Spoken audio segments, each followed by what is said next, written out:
Good morning, and welcome back to Daily Dhamma, a letter to our children.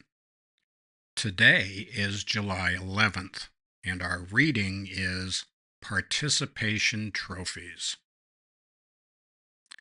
The price of eliminating consequences for children is that they grow up to be adults who cannot connect outcomes to effort.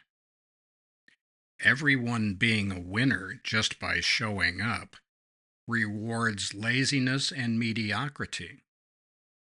No one being punished, regardless of their behavior, encourages violence and selfishness. It's difficult to teach personal responsibility to children past the age of 6.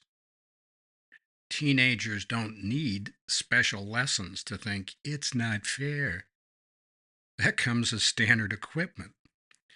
And even with good parenting, adults learn irresponsibility pays off in a culture with no consequences. Moral conduct is not a given. This is why we follow the Eightfold Path and the precepts. It's also why parents need to teach our children the same way. The alternative is a society resembling Lord of the Flies and a bunch of citizens who don't understand the allusion.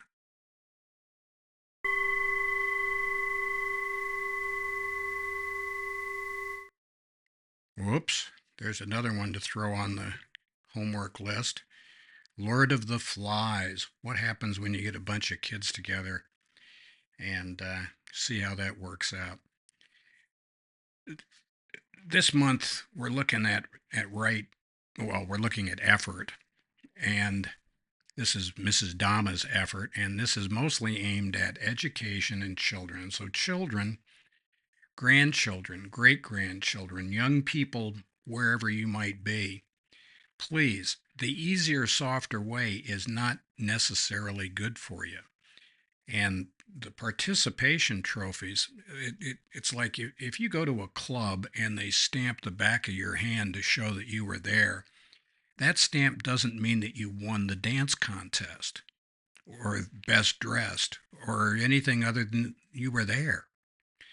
This whole idea of engineering outcomes so that nobody feels bad is probably well intentioned, but it's not a very good idea.